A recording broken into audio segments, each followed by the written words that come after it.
कि अगर मैंने ये कदम नहीं उठाया तो उन्होंने साफ दे दिया तो राज्य भी बर्बाद हो जाएगा और हमारे सब सैनिक भी ऐसे ही। तो इन्होंने इनकी सेवा करना स्वीकार कर लिया और ये उनको पत्नी के रूप में दे करके और चले अपने राज्य में पहुंच गए। ये राज्य में पहुंच गए और इधर देख करके कि ये मुनि बड़े क्रोधी हैं, जर्जर हैं, बूढ़े हैं और वो उनकी सेवा में लगी रही। मुनि के संबंध कोई शारीरिक तो होने नहीं थे, वो तो केवल एक ऐसे जो संत होते हैं इनका तो केवल एक करुणा का भाव होता है।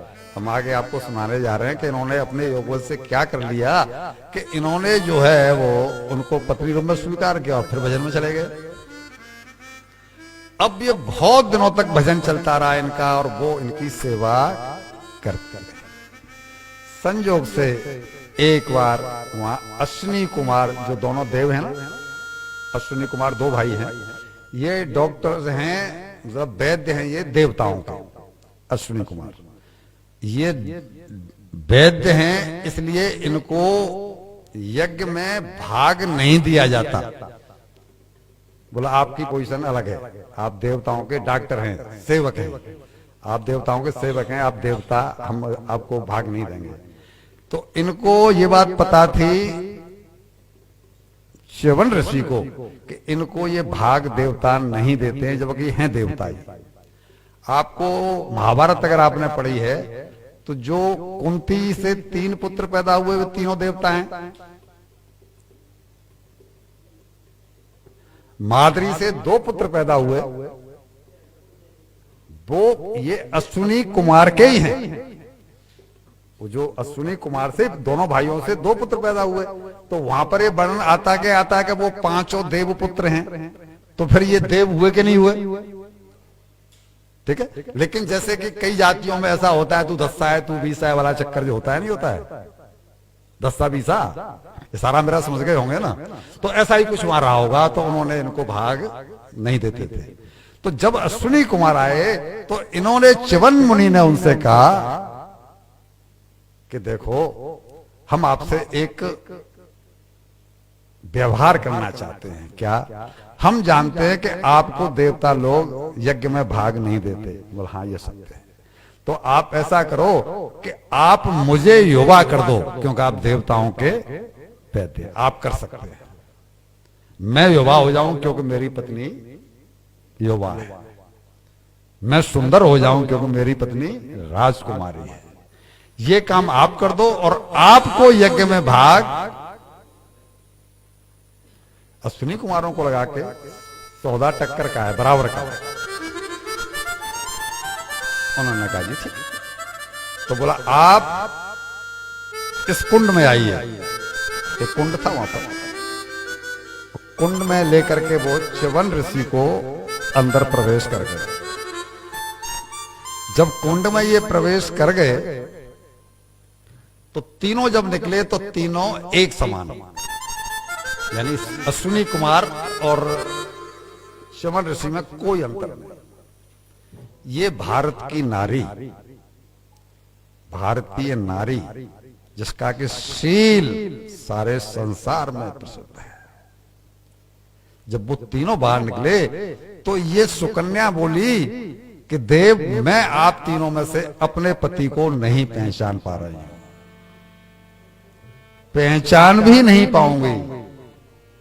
देव आप ऐसी कृपा करें कि आप तीनों में से जो कोई भी मेरा पति हो वो आगे आ जाए। मैं अपने पति के अलावा किसी दूसरे पुरुष को स्पर्श नहीं करूं। ब्रह्मा जी क्या फर्क पड़ता है अगर मान लो गलती से उसने देवता को वर्णन कर लिया होता तो? मनुष्य से तो बेटर, लेकिन नहीं।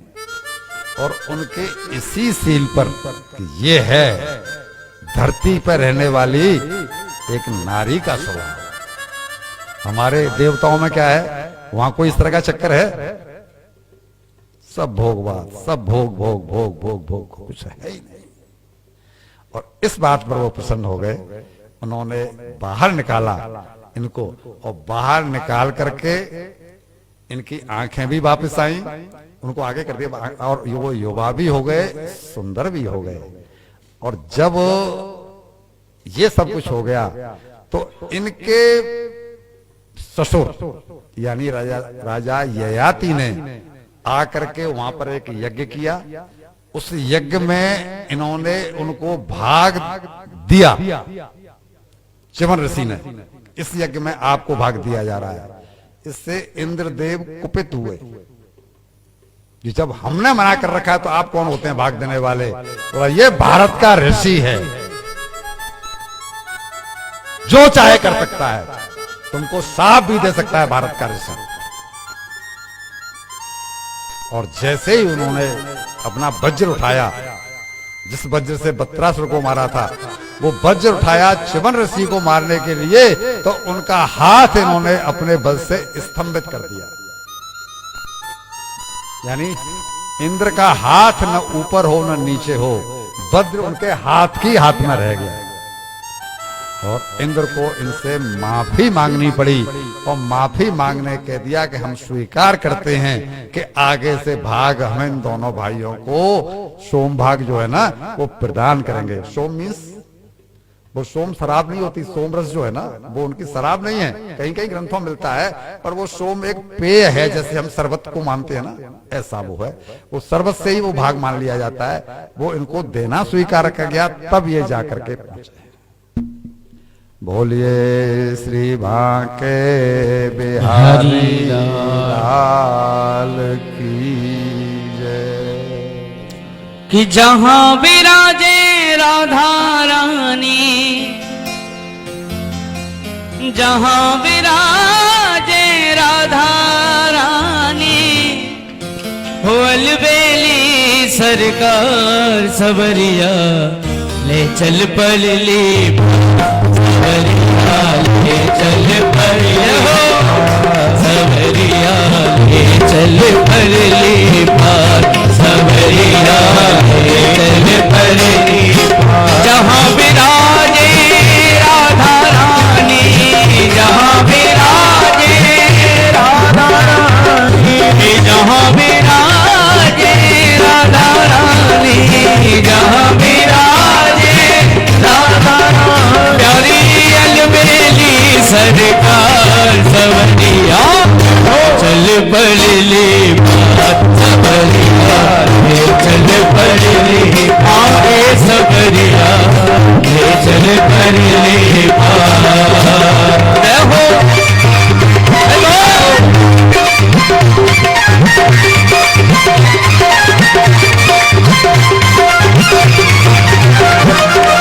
सभी लोग ताली सेवा करते हुए भक्तजन याद है।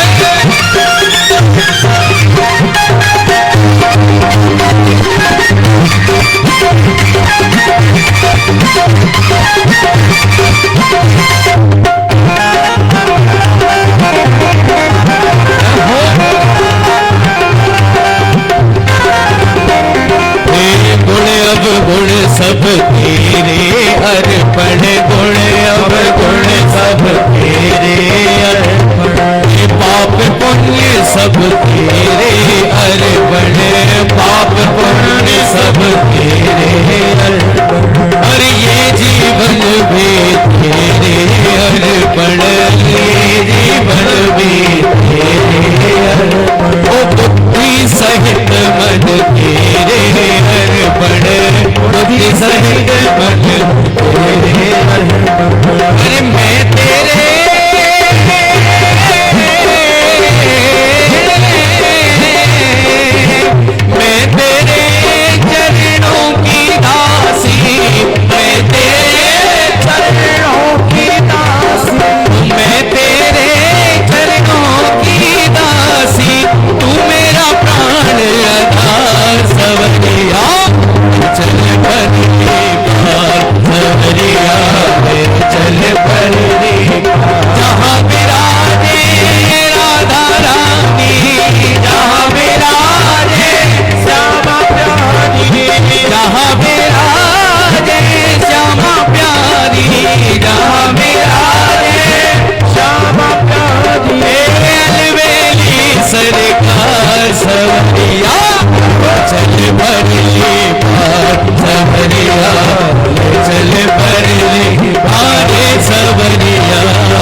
हूँ तेरी आस लगा बैठी हूँ प्यारे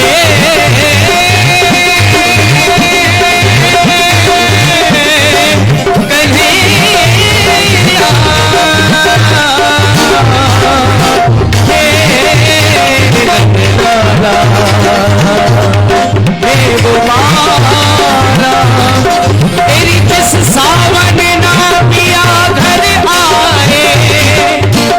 एक भगवान की भक्तानी का भाव ऐसा भगवान के प्रति क्या किस सावन ना पिया घर आए आग लगे उस सावन को प्यारे आग लगे उस सावन को प्यारे आग लगे उस सावन को आग लगे उस सावन को और बरसों से बिछड़ी हूँ शाम से चैन कहाँ है मेरे को प्यारे चैन कहाँ है मेरे को प्यारे चैन कहाँ है कब से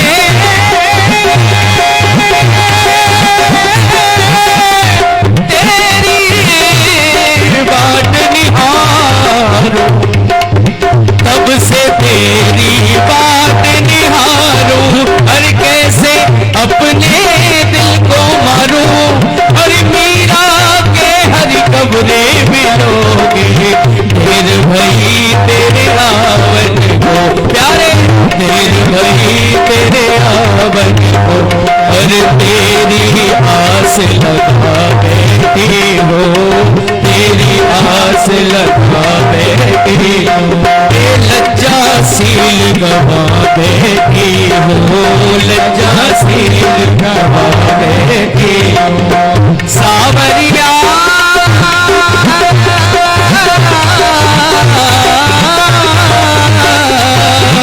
सावरिया में तेरी रागिनी सावरिया में तेरी रागिनी ओ सावरिया में तेरी रागिनी ओ सावरिया में तेरी रागिनी प्यारे तू मेरा राग मल्हार सावरिया चल परी सावरिया चल परी जहाँ विराजे राधा रानी जहाँ विराजे राधा रानी ओ यहाँ विराजे राधा रानी जहाँ विराजे राधा रानी प्यारे अलबेली सरकार सवरिया चल पड़ली पार सवरिया चल पड़ली पारे सवरिया चल पड़ली पार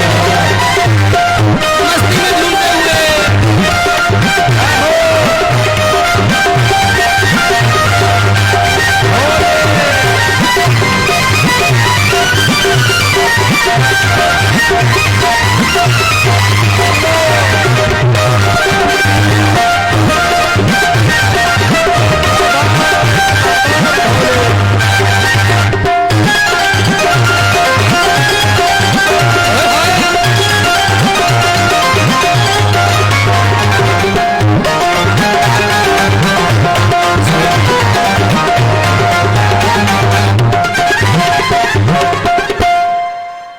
बोल श्री बांके बिहारी लाल की जय।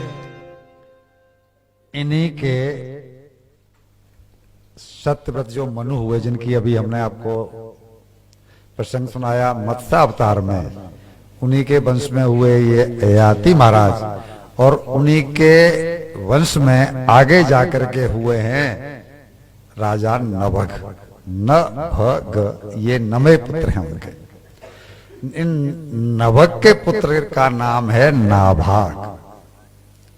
ये नाभाग जो है वो गुरुकुल में शिक्षा प्राप्त करने के राजा के बेटे हैं, लेकिन गुरुकुल में शिक्षा प्राप्त करने के लिए चले गए और विद्याध्ययन करते रहे बहुत लंबे समय तक।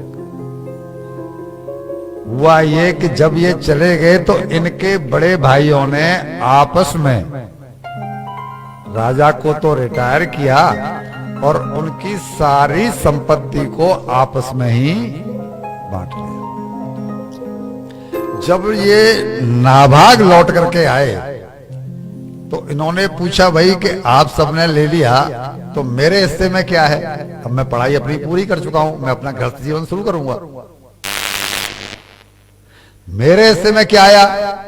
तो इन्होंने कह दिया तुम्हारे हिस्से में आए हैं पिताजी। सब कुछ ये पहले भी था, जो आज है ना वो सब पुनरावृत्ति है, लेकिन आज स्थिति कुछ ज्यादा बिगड़ गई है, पहले कुछ। तो इन्होंने कहा तुम्हारे हिस्से में पिताजी आए हैं। ये पिताजी के पास पहुंचे कि भाई, बड़े भाई ये कह रहे हैं कि हमने जो संपत्ति बांट ली है वो सही किया है। जब मैंने पूछा कि भाई फिर मेरे हिस्से में क्या आया, तो उन्होंने कह दिया कि तुम्हारे हिस्से में पिताजी आए हैं। पिताजी क्या ये बात सत्य है?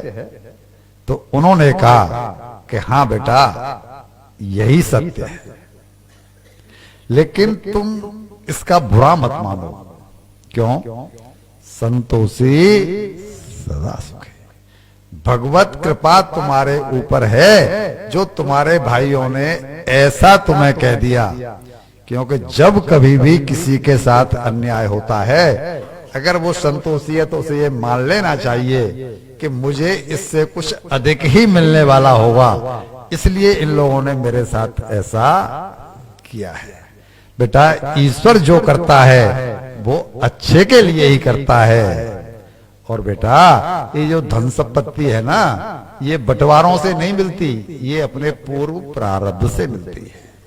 तुम्हारे भाइयों के प्रारब्ध में कुछ कम होगा, तुम्हारे प्रारब्ध में कुछ अधिक होगा, इसलिए उनके मन में ये बेईमानी आई, वरना इस बेईमानी के आने का कोई कारण नहीं था। क्योंकि तुम तो विद्याधन के लिए गए थे, और विद्याधनम सर्व धनम प्रधानम। विद्याधन सारे धनों में सबसे श्रेष्ठ, विद्याधनम सर्व धनम प्रधानम। तो उन्होंने कहा तुम चिंता मत करो, तिगड़ मोह से कभी नहीं मिलता, जो मिलता है वो प्रारब्ध से मिलता है। बेटा मैं तुम्हें एक दृष्टांत सुनाता हूं, उस दृष्टांत से तुम्हारे मन को तसल्ली हो जाएगी। तो ये बोले कि एक मंदिर के सामने एक भिखारी बैठता था। मंदिर के सामने एक भिखारी बैठता था, और संजोग से एक बड़े सेठ, जैसे कि हमारे सेठ जी महेश अग्रवाल, ऐसे बड़े सेठ और मंदिर में दर्शन करने के लिए गए। और मंदिर में जब दर्शन करने के लिए गए तो सेठ जी ने नई जूतियां टनाटन 2 दिन पहले ही खरीदी थी, और वो भी जो है बड़ी ऊंची, मेट्रो से भी कोई ऊंची कंपनी हो। अब सेठ जी जब मंदिर में घुसे तो चिंता हुई कि जूतियों का क्या करूं, मैं तो भूल गया यहां से जूती चोरी हो जाएंगी। बेटा तो सेठ जी ने इधर उधर देखा तो एक भिखारी दिखाई उन्हें पड़ा सामने जो मंदिर के बैठा था, और उन्होंने सोचा इस भिखारी को अगर मैं 10 रुपए दे दूं तो ये मेरी जूतियों को संभाल के रख लेगा। तो उन्होंने उससे बोला कि भाई तू ये 10 रुपए रख, मैं दर्शन करके आता हूं, ठीक है ना, मेरी जूतियों को जरा देखते रहना। उसने कहा जी ठीक। अब सेठ जी तो अंदर गए, लेकिन वो दिमाग में से बात नहीं निकला कि वो 10 रुपए, जूतियां तो मेरी बहुत कॉस्टली हैं, और वो 10 रुपए के चक्कर में से उन्हें फर्क आ गया तो आधे दर्शन तो जूतियों के और आधे दर्शन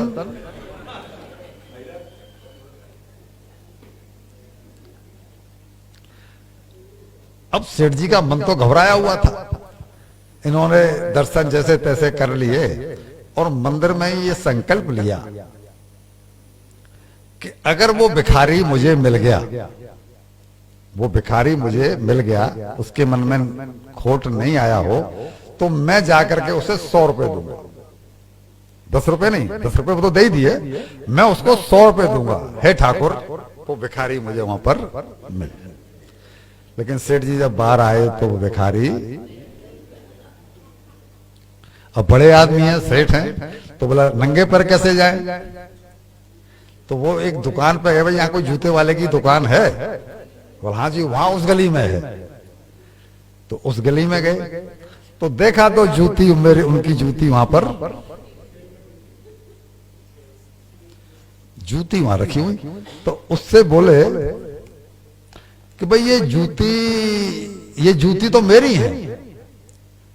तो वो जूती वाला, वो जूते की दुकान जिसकी थी, वो बोला कि हाँ जी आपकी होंगी। तब पर ये जूती मेरी है। बोला मैं किधर कह रहा हूं आपकी नहीं हो सकती? हो सकती है, लेकिन मुझे तो एक भिखारी बेच के गया है, मुझे तो एक भिखारी बेच के गया है। मैंने 100 रुपए में ली है, आपको चाहिए तो 200 रुपए में। अब सेठ जी तो सम्मान वाली बात है कि भाई उससे झगड़ा तो कर नहीं सकते, भले ही जूती उनकी है, पर वो कह रहा है मैंने 100 रुपए में ली है, आपको गरज हो तो ले जाओ, 200 रुपए में लेंगे। उन्होंने 200 रुपए निकाले और उसको दुकानदार को दिए, अपनी जूती पहनी और वो चले गए। तो वो कहते हैं नभग कि बेटा नाभाग, उस भिखारी के भाग्य में थे तो 100 रुपए ही। वो तो सेठ जी उसे ईमानदारी से देने का व्रत मंदिर में ले ही चुके थे, लेकिन उस भिखारी ने पाप कमाया, बेईमानी से वो 100 रुपए लिए, मिले उसको 100 रुपए। तू चिंता मत कर, तेरे पीछे में हूं, तुझे धनी तो चाहिए? बोल हाँ धनी चाहिए, मैं गृहस्थ जीवन में प्रवेश करना चाहता हूं। तो तू एक काम कर कि यहां से कुछ दूरी पर और कुछ ब्राह्मण यज्ञ कर रहे हैं, तू वहां चला जा। वो हर 6वें दिन यज्ञ में एक मंत्र को भूल जाते हैं और इस चक्कर में उनका यज्ञ पूरा नहीं हो पा रहा है और उनको महीनों हो गए, हर बार भूल जाते हैं, वो मंत्र उनको याद नहीं हो पा रहा। वो मुझे पता है वो मंत्र क्या है, और मैं यहां से देख रहा हूं कि वो मंत्र वो भूल रहे हैं। तू जाकर के उनको ये मंत्र बता दे, तो वो यज्ञ में उनको तो स्वर्ग मिल ही जाएगा, उनका यज्ञ पूरा हो जाएगा, स्वर्ग चले जाएंगे। तो जितना भी वो तेरा वो जो दो धन लेकर के वहां बैठे हुए हैं, वो सारा धन तुझे मिल जाएगा और तू पैसे वाला हो जाएगा। बोले बेटा, सफलता हमेशा अच्छे विचारों से मिलती है। सफलता अगर बेईमानों को सफलता मिल जाती हो तो भैया जी मैं पहले कान पकड़ लूं, 95% लोग बेईमानी करने को, 95% बाप बेटे के साथ नहीं चूक रहा, बेटा बाप के साथ नहीं चूक रहा, भाई भाई के सामने नहीं चूक रहा, कोई कहीं नहीं चूक रहा है। लेकिन सफलता आज तक वो जो बेईमानी करने वाले हैं वो किसी जगह पे पहुंच गए हों, साहूकार पहुंच गए, सेठ जो ईमानदारी से काम कर रहे हैं वो पहुंच गए, लेकिन बेईमान कहीं पे पहुंचाओ तो ठीक है, 1-2 जन्म में पहुंच भी जाएगा, लेकिन कभी न कभी तो गड्ढे में पड़ना ही है। बेटा, सफलता हमेशा अच्छे विचारों से मिलती है और अच्छे विचार हमेशा अच्छे लोगों के संपर्क से मिलते हैं। मुझे गर्व है कि मैं अच्छे लोगों के यानी सत्संगियों के बीच में रहा हूं। तेरी पीठ के पीछे मेरा हाथ है, और उसे मंत्र बता करके और वो भेज दिया। वो वहां गया और जैसे ही 6वें दिन, जिस दिन वो भूलते थे, और जैसे ही वो वहां पहुंचा और उन्होंने कहा ब्राह्मणों, आप इस मंत्र को जो भूलते हो ना, अगर मैं आपको ये मंत्र बता दूं तो आपका यज्ञ पूरा हो जाएगा, ठीक है ना? ये मंत्र मैं जानता हूं, अगर आपकी आज्ञा हो तो मैं बता दूं। तो बोला भाई इससे बढ़िया क्या हुआ, बता दो। उन्होंने मंत्र बताया और 2 सूत्र बता दिए, उनका यज्ञ पूरा हुआ और वो चले गए स्वर्ग। अब जो कुछ भी सामने रह गया वो भाई ये सब आप ले जाओ, इसका अब हमें क्या करना। तो ये जैसे ही उसे समेटने लगे तो वहां पर एक रुद्र के रूप में व्यक्ति प्रकट हो गया, और वो व्यक्ति कहता है कि ये तुम क्या कर रहे हो? बोलो जी ये सब इकट्ठा कर रहा हूं, ये पैसा वैसा जितना भी माल टाल है। बोलो ना, इस पर तुम्हारा अधिकार नहीं, इस पर मेरा अधिकार है। वो जब वो मुझे दे के गए हैं तो मेरा अधिकार हुआ ना जी, आप तो उस समय थे ही नहीं जिस समय उन्होंने मुझे दिया। बोलो नहीं, इस पर मेरा ही अधिकार होता है। ये थे भगवान शंकर। हम उस दिन शिव जी की झांकी की वजह से पूरा प्रसंग नहीं कर पाए थे, इसलिए उस समय नहीं सुना पाए थे। जिस समय दक्ष प्रजापति ने शंकर जी को यज्ञ में भाग नहीं दिया था, उतना तो हमने सुना दिया था ना कि उन्होंने शंकर जी को अपमानित करने के लिए और यज्ञ किया, शंकर जी को भाग नहीं दिया और सती जी ने अपना शरीर छोड़ा। हमारा प्रसंग वहीं तक होके रह गया था। तो जब ब्रह्मा जी ने शंकर जी को मनाया कि आप उस यज्ञ को जाकर के पूर्ण कराओ वरना अनर्थ हो जाएगा, देवताओं का यज्ञ अधूरा रह गया, तो तब शंकर जी वहां गए। ब्रह्मा जी ने इनको ये आश्वासन दिया कि अब आगे से अगर कोई आपको यज्ञ में भाग नहीं देगा तो न तो वो यज्ञ पूरा होगा और यज्ञ में बचा हुआ शेष जितना भी ऐसे माल्य कहते हैं, क्या कहते हैं महाराष्ट्र में, बचा हुआ भाग को क्या कहते हैं, हाँ सामग्री, उसे महाराष्ट्र में और कहते हैं, वहां लिखा रहता है। तो वो जो सामग्री है वो सब आपकी हुआ करेगी, ऐसा आश्वासन ब्रह्मा जी ने शंकर जी को दिया था वहां पर। तो ये तो उस नाते आए, लेनी थी परीक्षा। सत्य की परीक्षा बड़ी कठिन है, लेकिन जब परीक्षा में पास हो जाता है तो फिर कहने ही क्या। और वही हुआ। तो बेटा हम और तुम बेकार बहस कर रहे हैं, तुमको वो प्रसंग पता नहीं जो जिस कारण से मैं यहाँ आया हूं। इन्होंने बताया नहीं कि मैं शंकर हूं, इन्होंने तो रुद्र रूप में ही दर्शन दिए उनको, एक काले विशाल काय शरीर में। लेकिन तुम एक काम करो बेटा, हम और तुम बहस न करें, तुम जाकर के अपने पिताजी से पूछो, तुम्हारे पिताजी जो कहेंगे वो हमें स्वीकार है। तुम्हारे पिताजी कहते हैं तुम्हारा अधिकार है तो तुम ले जाना, तुम्हारे पिताजी कहेंगे हमारा अधिकार है तो हम ले जाएंगे। संस्कारी है, वेद पाठी ब्राह्मण है, वेद पढ़ के आया है, ठीक है जी। ये गए, बताया, जैसा आपने कहा मैंने मंत्र बताए, उनको स्वर्ग में रहा, वो चले गए। और जो